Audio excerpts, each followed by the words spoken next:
चाहिए ये है कहीं हम भूल न जाएं। इस पुस्तक का नाम है कहीं हम भूल न जाएं। ये है कैलेंडर के शेप में है। 1 जनवरी से लेकर 31 दिसंबर तक हमारे बहुजन महापुरुषों के जीवन में जो जो महत्वपूर्ण घटनाएं घटी हैं, जन्म है, मृत्यु है और भी बहुत सारी महत्वपूर्ण घटनाएं। बाबा साहब को 1930 और 31-32 में गोलमेज सम्मेलन में पधारे, गोलमेज सम्मेलन से वापस आए। सारी जो महत्वपूर्ण तिथियाँ हैं वो इसमें एक संकलन करने का प्रयास किया गया है। तो मैं जो है ये आपको भेंट करके अपने आप को गौरवान्वित महसूस करूंगा और अपने आप को उपलब्ध महसूस करूंगा। इसके लिए मैं सबसे पहले जो हमारे राष्ट्रीय कार्यवाहक अध्यक्ष हैं परम श्रद्धेय दौलत सिंह जी, उनको मैं बुलाना चाहूँगा उनके कर कमलों से, और पूज्य भट्टी जी को भेंट कराएंगे। उसके बाद से फिर सबके लिए श्रद्धेय दौलत सिंह जी सर।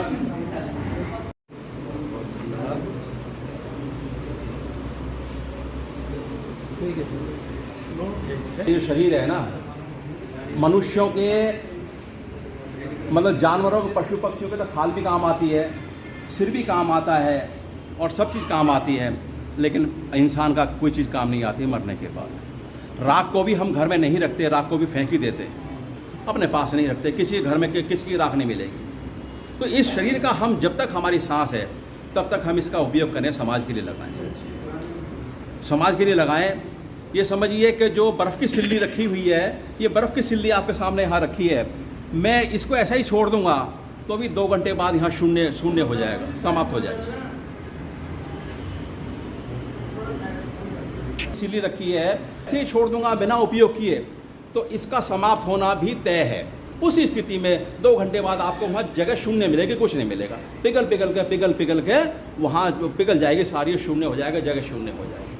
ऐसे ही हमारा जीवन भी है। यदि हम उपयोग में लाएंगे तब भी समाप्त होने वाला है और उपयोग में नहीं लाएंगे तब भी समाप्त होने वाला है। तो उपयोग में लाकर क्यों नहीं समाप्त करना है जीवन? और उपयोग में लाने के लिए आपको क्षेत्र चाहिए, फील्ड चाहिए। अरे बाबा साहब के मिशन से बढ़कर कोई और फील्ड है क्या आपके लिए या हमारे लिए? तो बाबा साहब के मिशन में हमको और आपको सबको जुटना है। तो मैं पूज्य भंटी जी से ये प्रारंभ करता हूँ, और यदि मैं आप सबसे अनुरोध करूँ कि यदि इसको भेंट करके फ़ोटो मेरे साथ हो जाए तो मैं अपने आप को बड़ा गौरवान्वित मानूंगा कि भाई मेरे को बड़ा गौरव हो गया। मैंने जैसा कि पहले दिन भी कहा था कि ये आगामी जो मेरी किताब आएगी उसमें मैं इस फ़ोटो को देखकर और दूंगा, छपवाऊँगा। ठीक है जी।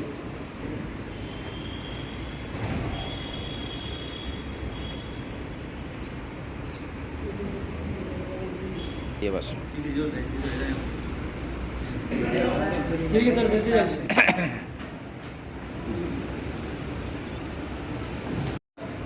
और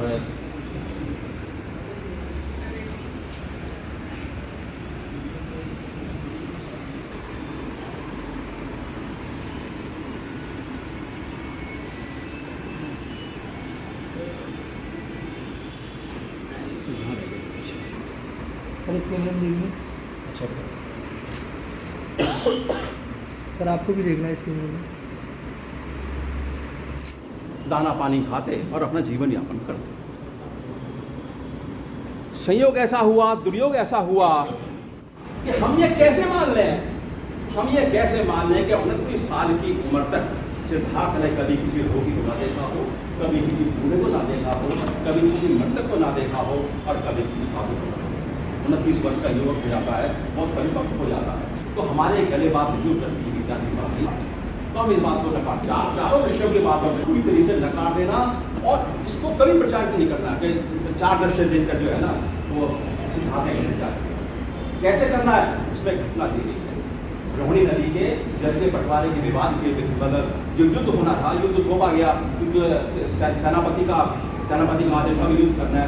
सिद्धांत ने मना कर दिया, मैं युद्ध नहीं करूँगा। जब ये प्रस्ताव पास हो गया आपको ये मानना पड़ेगा, कहते नहीं मानोगे तो आपको ये दंड दिए जाएंगे। तो उसमें से सिद्धार्थ ने हत्या का दंड जो है स्वीकार किया था और उस घटना के विरोध में, मतलब युद्ध के विरोध में।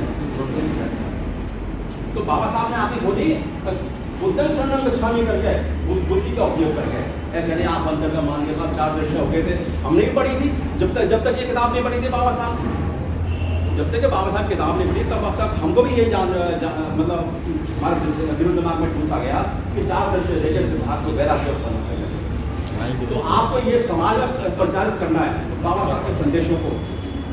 एक घटना और भगवान बुद्ध के जीवन की है कि भगवान बुद्ध कहीं जा रहे थे अपने भिक्षु विशाल भिक्षु संघ के साथ में, तो भिक्षुओं ने देखा कि जगह जगह गड्ढे खुदे हुए हैं, जगह जगह गड्ढे खुदे हुए हैं और उन गड्ढों में मानव कंकाल पड़े, मानव की इंसानों की हड्डियां नीचे जाएंगे उससे मिलेंगे तब जगह जगह जगह।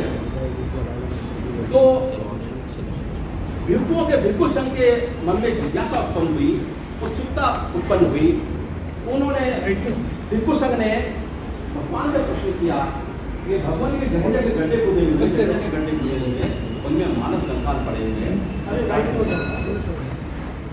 अब सीखने वाली बात सुने ना,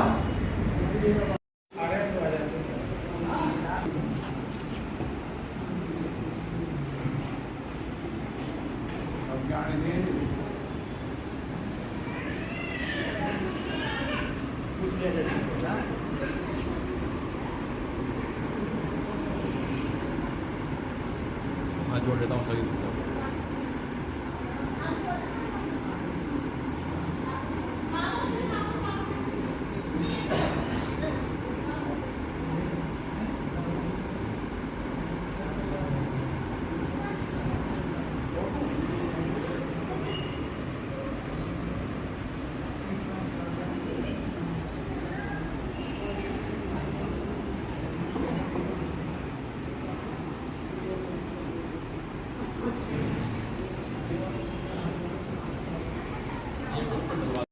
माँ